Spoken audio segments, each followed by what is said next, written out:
Hello दोस्तों, नमस्कार दोस्तों। आप सभी का स्वागत है एक बार फिर से आपके अपने YouTube channel target government post में। Allahabad high court group D की कंप्लीट तैयारी के लिए आप सभी लोग जुड़ सकते हैं। नीचे दिए गए रेड कलर की सब्सक्राइब बटन दबा करके और बगल में दी घंटी दबा लें, ऑल पे क्लिक कर लें, जिससे आने वाली सभी क्लासों के नोटिफिकेशन आपको मिलते रहें। मैं अपडेट्स आप लोग को देता रहता हूँ समय समय पर। दोस्तों, आज से स्टेज सेकंड की जो आपकी क्लासें हैं वो कंटिन्यू रहेंगी। हालांकि प्रीवियस से सॉल्व पेपर और कैसा पेपर आता है, सिलेबस क्या है, सब कुछ अवेलेबल है। प्लेलिस्ट में जाकर के आप ज्वाइन कर सकते हैं। बहुत सारी क्लासें हैं। ये मत सोचिए क्लासें आपकी हो नहीं रही हैं तो इसका मतलब ये नहीं कि क्लासें हैं, क्योंकि सिलेबस में कोई बदलाव नहीं है। सिलेबस जैसा पहले था सिलेबस वैसा है अभी भी है।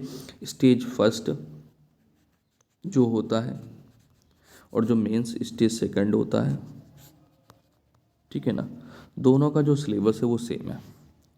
ठीक है। हाँ, स्टेज फर्स्ट जो स्टूडेंट पास होकर के आएंगे यानी शॉर्ट लिस्टेड होंगे स्टेज सेकंड के लिए, वो 5 गुना होंगे। ठीक है, मैं पहले ही बता चुका हूँ, 5 गुना स्टूडेंट सेलेक्ट होंगे स्टेज सेकंड एग्ज़ाम देने के लिए। चलिए, तो स्टेज सेकंड का पेपर कैसा होगा सबको ज्वाइन करना है और कमेंट करके ज़रूर बताना है कि आपने कितने क्वेश्चन सही किए, आप कितने क्वेश्चन कर पाए। ठीक है, ये प्रीवियस ईयर पेपर है आपका। शुरुआत पहले करेंगे हिंदी से। तो हिंदी में आप कितने क्वेश्चन कर पा रहे हैं? 25 क्वेश्चन आपके आते हैं हिंदी में। अब हिंदी में 25 क्वेश्चन में से आप कितने क्वेश्चन कर पा रहे हैं, जिसमें से 22 क्वेश्चन आपके रहते हैं ग्रामर के, व्याकरण के, और 3 क्वेश्चन आपके रहते हैं गद्यांश के। ठीक है। हाँ, चलिए तो शुरू करते हैं आपकी क्लास को। जय हिंद सभी को। एक बार कमेंट में सभी लोग बोल दीजिए रेडी हैं आप सभी लोग। चलिए क्लास को शुरू कर लेते हैं। पहला क्वेश्चन कुछ इस प्रकार से, ये रहा आपके स्क्रीन पर। 47 नंबर है। एक सेकंड, 47 से शुरू हो गया। शुरुआत पहला क्वेश्चन यहाँ से। चलिए, ये रहा पहला क्वेश्चन आपके स्क्रीन पर। 26 नंबर से शुरुआत करेंगे। सूची दी गई है, सूची 1 व सूची 2 का विशेषण के भेदों के आधार पर मिलान कीजिए। प्रीवियस ईयर क्वेश्चन पेपर है ये। 2023 में जो पेपर हुआ था, कैसे क्वेश्चन पूछे गए थे मेंस यानी स्टेज सेकंड के एग्जाम में। नीचे दिए गए कूट से सही उत्तर जांचिए, मिलाइए। तो अब ये नीचे कूट दिए गए हैं, ये आपके सूची 1 सूची 2 से मिलान करना है। चलिए आंसर करिए और अपना बताइए। बाजार में ताज़ा फल मिल रहे हैं। बाजार में ताज़ा फल मिल रहे हैं, यानी यहाँ पर आपसे ये पूछ रहा है कि विशेषण के भेदों के आधार पर मिलान कीजिए और नीचे दिए गए कूट को सही करिए। ठीक है, तो यहाँ पर देखिए बाजार में ताज़ा फल मिल रहा है लिखा हुआ है। मिल रहे हैं, है ना। तो इसमें कैसा विशेषण है? ताज़ा फल मिल रहा है। ताज़ा फल मिल रहा है। कैसा फल मिल रहा है? ताज़ा फल मिल रहा है। तो यहाँ पर गुणवाचक विशेषण हो जाएगा। दूसरे में आ जाइए, कल मैं 2 किलो। अब देखो यहाँ पर 2 किलो की बात कर रहा है। जहाँ पर 2 किलो, 3 किलो, 4 किलो की बात करें, वहाँ पर क्या होता है? संख्यावाचक विशेषण। 2 किलो, 3 किलो, 4 किलो। और जहाँ पर ये बोले ही नहीं, बोले थोड़ा, बहुत, है, कुछ, तो वहाँ पर क्या करोगे आप? परिमाणवाचक विशेषण करोगे। अब आगे आ जाएंगे, मेरी किताब किसने ली। तो मेरी, ये कैसा है? सर्वनामी विशेषण है। तो मिलाना आपने किस प्रकार किया? 2 3 4 1। ठीक है, 2 3 4 1। तो आपका कूट यहाँ पर सही क्या हो जाएगा? 2 3 4 1। Option number B. मिलान करिएगा, अपने आंसर कमेंट सेशन में देते रहिएगा। अगला क्वेश्चन इसी प्रकार से आपके स्क्रीन पर एक और क्वेश्चन 27 नंबर। यहाँ पर सूची 1 से सूची 2 का संज्ञा के भेदों के आधार पर मिलान करना है। नीचे दिए गए कूट में जो भी आपको सही लग रहा है उसका उत्तर देना है। चलिए, कूट दिखाने की ज़रूरत नहीं, आप मिलान करिए, अपना सही उत्तर दीजिए। 27 नंबर क्वेश्चन आपके स्क्रीन पे। फटाफट से स्पीड बढ़ा लेंगे, सभी लोग आंसर करेंगे।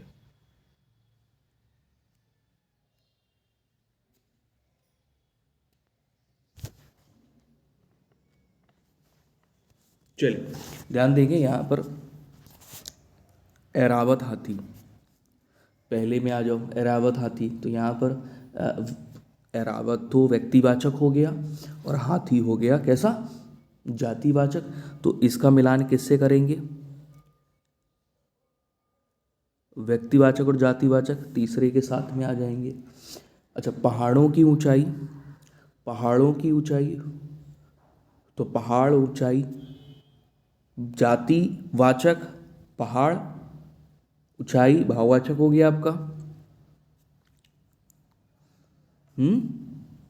तो ये दूसरे के साथ में इसका मिलान हो गया। कुंतल का बुढ़ापा, तो कुंतल आपका होता है व्यक्तिवाचक, कुंतल का बुढ़ापा, कुंतल किसी का नाम है देखो यहाँ पे, ठीक है ना, तो व्यक्तिवाचक और भाववाचक। तो ये चौथे के साथ में हो गया। यहाँ पे 3 हो गया, यहाँ पे 2 हो गया और ये पे 4 हो गया। चतुराई करने वाला, नीचे कुछ और भी होगा, 3 2 4 हो गया। खरगोश दिया है, तो ये आपका हो जाएगा पहले के साथ में भाववाचक, चतुराई करने वाला। खरगोश आपका जातिवाचक हो गया। तो आपने यहाँ पर क्या कर लिया मिलान, 2 ये था, ठीक है, और ये आपका नहीं सॉरी, ये 3 था, ये 2 था, ठीक है, ये 4 आपका और ये हो गया 1, ठीक है। 3 2 4 1, देखिए भाई 3 2 4 1, ऑप्शन नंबर आपका डी सही है। अगले क्वेश्चन की तरफ आएंगे। सभी लोग सेशन को लाइक ज़रूर कर दिया करें सभी प्यारे भाई बहन। 28 में कह रहा है निम्नलिखित में से तत्सम शब्द कौन सा पहचानिए। 28 में तत्सम शब्द आपका यहाँ पर कौन सा, देखिए कान तत्सम शब्द है, नहीं है। तत्सम शब्द होते क्या ये भी पता होना चाहिए, ठीक है। वे संस्कृत के शब्द जो हिंदी भाषा में संस्कृत में ही प्रयोग में लिए जाते हैं उन्हें तत्सम शब्द कहते हैं, ठीक है, सिंपल सा एकदम। तो यहाँ पर देखिए आन, ये भी तत्सम शब्द नहीं है, राय भी तत्सम शब्द नहीं है। तो यहाँ पर ऑप्शन नंबर आपका हो जाएगा डी, वत्स, जो कि तत्सम शब्द है, ठीक है। वत्स यानी बच्चा होता है। अगले क्वेश्चन पे आ जाएंगे। अगला क्वेश्चन ये रहा 32 नंबर आपके स्क्रीन पर। उनकी माँ की चिट्ठियाँ अक्सर उनके पास आती थीं। इसमें रेखांकित पद का वचन बदलकर क्या हो जाएगा। अब रेखांकित यहाँ पर नहीं दिया गया है, मैं रेखांकित कर देता हूँ, आपको बताना है बदल करके। अच्छा, यहाँ पर 3 मैंने क्वेश्चन जो छोड़े हैं 29 30 31 वो गद्यांश के हैं, ठीक है। किसके हैं, गद्यांश के हैं।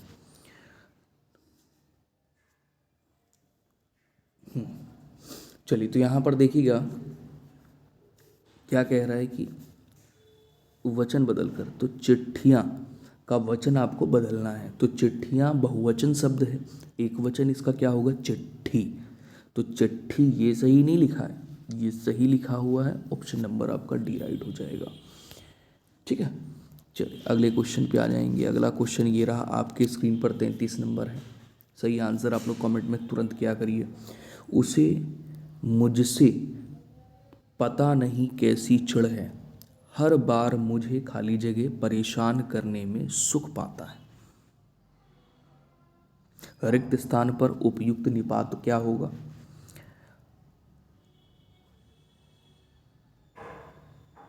देखिए निपात होते क्या है, पहले तो ये समझिए। निपात जब किसी भी बात पर अतिरिक्त जोर देने के लिए जिन शब्दों का प्रयोग होता है उन्हें निपात कहते हैं, जैसे ही, भी, तो, तक, है ना। अच्छा, अब यहाँ पर सही आंसर क्या है आपका, सही आंसर हो जाएगा ही। उसे मुझसे पता नहीं कैसी चिढ़ है, हर बार मुझे ही परेशान करने में सुख पाता है, ऑप्शन नंबर आपका सी राइट। चलिए अगले क्वेश्चन में आ जाएंगे। 34 नंबर है। मैं कल रेलगाड़ी से जयपुर जा रही हूँ, रेखांकित कारक का भेद बताइए। किसे, रेलगाड़ी से, देखिए करण कारक होगा नहीं, संबंध कारक भी नहीं होगा, काकी के जहाँ पर आता है अपादान, जहाँ पर अलगाव की स्थिति हो, संप्रदान के लिए, तो ये भी नहीं होगा। 34 नंबर पे राइट आंसर क्या हो जाएगा, अलगाव की स्थिति में। ठीक है, अलगाव का भाव जहाँ पर प्रकट होता है, रेलगाड़ी से जयपुर जा रही हूँ, पेड़ से पत्ता गिर रहा है।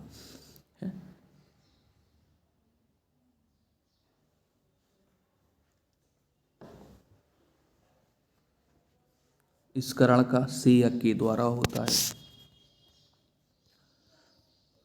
जैसे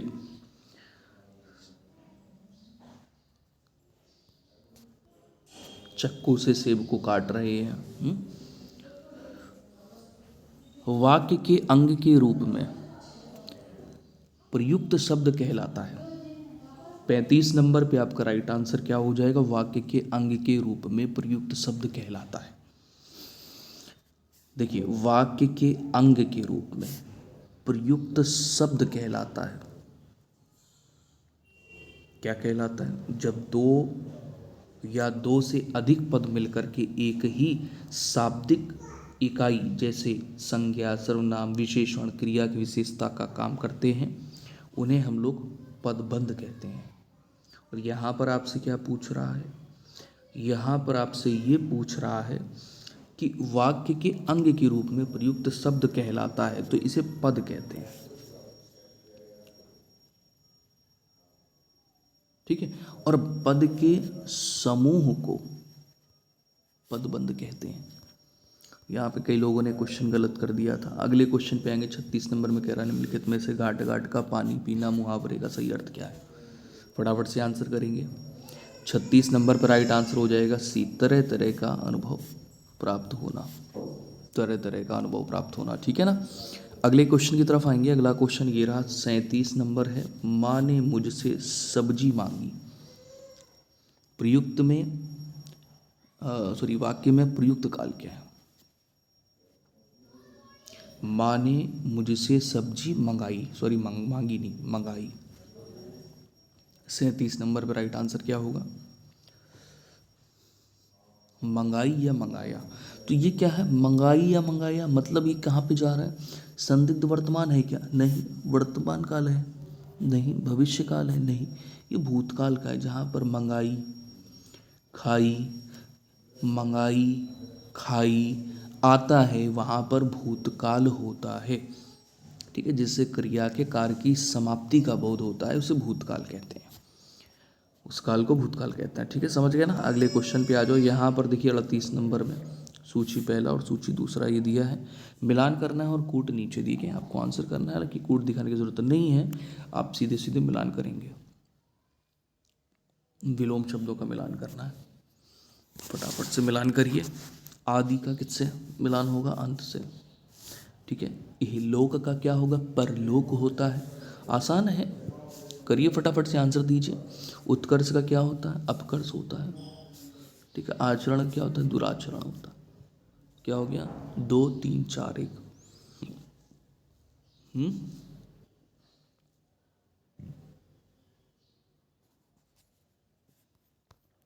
2 3 4 1 ऑप्शन नंबर बी राइट है।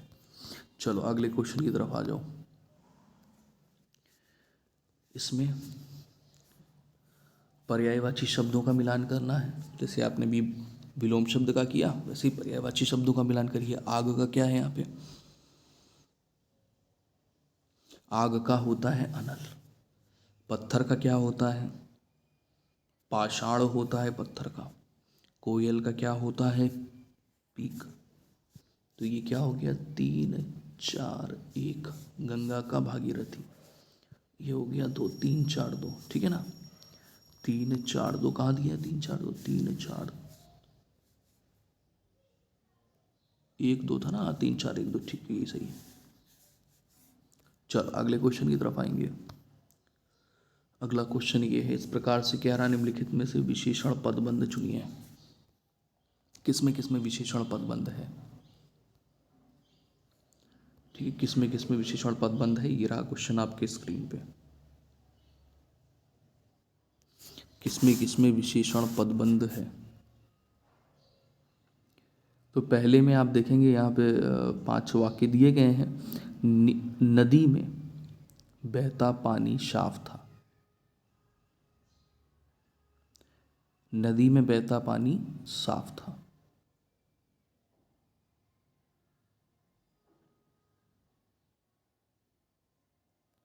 पदबंध,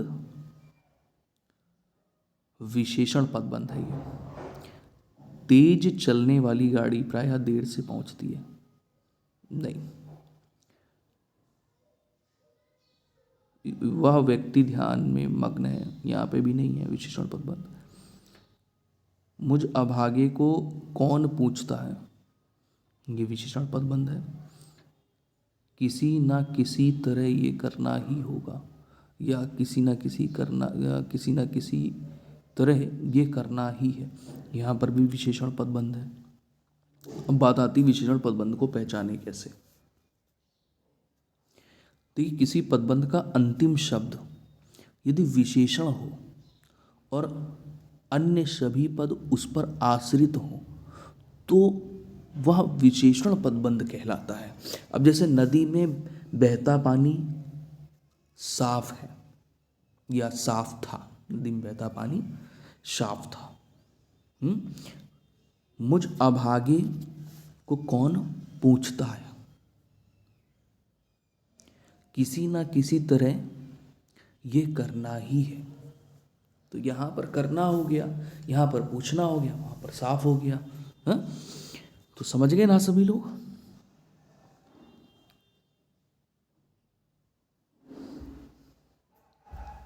तो आंसर क्या करोगे, ADE। चलिए अगले क्वेश्चन पे आ जाएंगे। 41 नंबर है। यहाँ पर 41 नंबर में आपसे कह रहा निम्नलिखित में से कौन से शब्द स्वर संधि के उदाहरण हैं। स्वर संधि क्या होती है, केवल स्वर संधि पूछा है, दीर्घ स्वर संधि भी हो सकता है,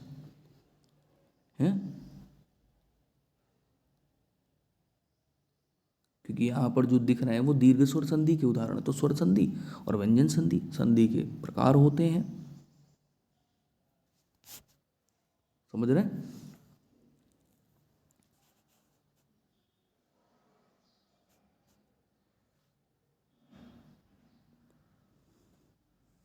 चलिए बताइए फटाफट से।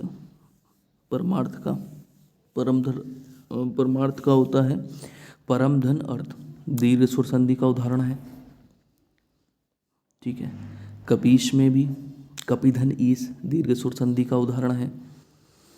जगदीश जगत धन ईश होता है, यहाँ पर आपका दी बन रहा है, तो ये तो व्यंजन संधि हो गया। तल्लीन में भी वही है, तत् धन लीन, यहाँ पर क्या बन रहा है, ये भी आपका क्या हो गया,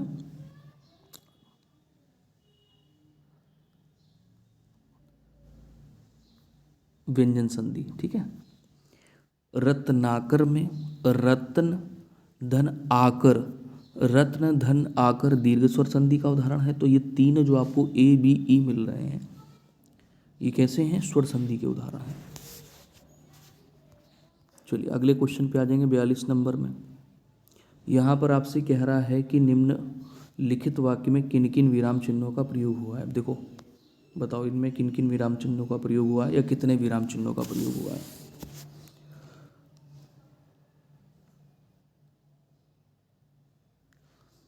एक तो ये विराम चिन्ह है, एक ये इधर, एक ये इधर। तो एक तो विस्मयादि बोधक विराम चिन्ह हो गया, एक आपका योजक चिन्ह हो गया, एक आपका पूर्ण विराम हो गया। तो ACE कहाँ दिया है, ACE ऑप्शन नंबर 4 में। चलो नेक्स्ट क्वेश्चन की तरफ आ जाओ। 43 नंबर 43 नंबर में यहाँ पर आपसे कह रहा है कि सूची 1 के रेखांकित पदों के लिए सूची 2 के सर्वनाम के उपयुक्त भेद को चुनिए और सही कोड का पता लगाइए। फटाफट से करेंगे भाई।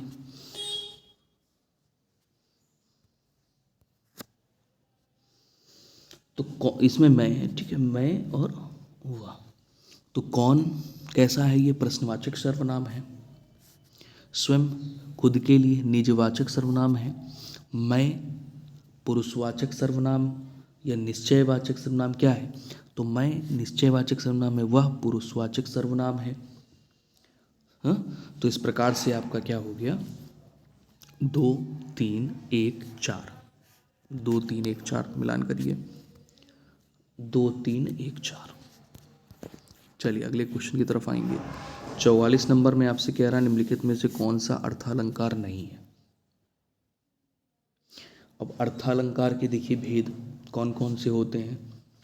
उपमा अलंकार होता है, रूपक अलंकार होता है, ठीक है, अतिशयोक्ति अलंकार होता है, यमक अलंकार जो होता है वो अर्थालंकार का भेद नहीं होता, ये शब्द अलंकार का भेद होता है। किसका होता है? शब्द अलंकार का भेद होता है, ठीक है। तो ऑप्शन नंबर बी राइट करोगे यहाँ पे। अगला क्वेश्चन 45 नंबर आपका यहाँ पे ये रहा। यहाँ पर कह रहा है निम्नलिखित में से असंगत युग्म को पहचानिए। सेठ का सेठानी, ठाकुर का ठकुराइन, लाला का ललाइन, बनिया का बनियाइन।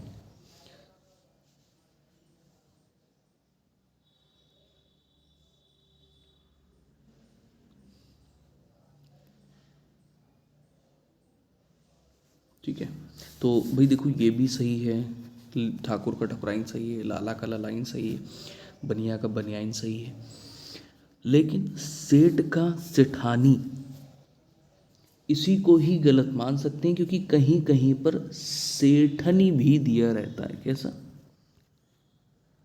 सेठनी, इस प्रकार से।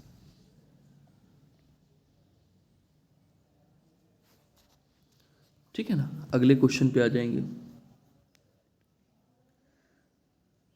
हाँ, सेठ का सेठनी। 46 में आपसे कह रहा कि वर्तुनी की शुद्धि के आधार पर सही विकल्प कौन सा है। सन्यासी कैसे लिखते हैं? सन्यासी, ये सही लिखा है, ठीक है। अंकी बिंदी आधा ना भी होता है, या में बड़ा की मात्रा, सासा में बड़ी की मात्रा। यथाशक्ति में समास पूछा गया तो यथा, पूर्व पद इसमें क्या है? अव्यय है, तो अव्ययी भाव समास हो गया।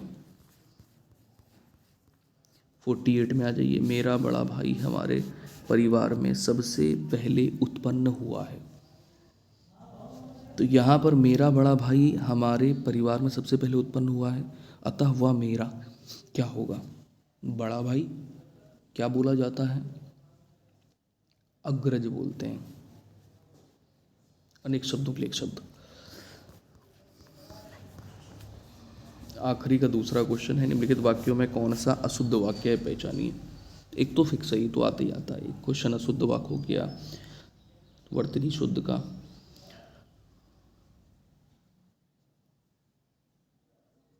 अशुद्ध वाक्य आप पढ़ने पर ध्यान दीजिए। कई रेलवे के कर्मचारियों की गिरफ्तारी हुई। रेलवे के कई कर्मचारी, यहाँ पे यह शुद्ध हो गया, रेलवे के कई कर्मचारियों की गिरफ्तारी हुई, ये सही है।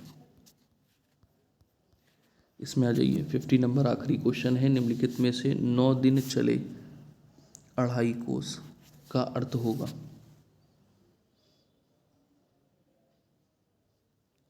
तीव्र गति नहीं, बहुत धीमी गति से काम करना। ऑप्शन नंबर भी बिल्कुल सही कर रहे हैं आप लोग। चलिए, सेशन कैसा लगा जरूर कमेंट करके बताएं। ये प्रीवियस ईयर क्वेश्चन पेपर था आपका, हिंदी के मैंने 25 क्वेश्चन आपके करवा दिए। कितने क्वेश्चन आपने सही किए, पेपर कैसा था, कमेंट करके मुझे ज़रूर बताएं। जय हिंद सभी को। सेशन को लाइक ज़रूर किया करें, अपना प्यार और सपोर्ट दिया करें, सेशन को शेयर भी किया करें अपने दोस्तों के साथ में। मिलते हैं नेक्स्ट सेशन में, अपना ख्याल रखिए। जय हिंद।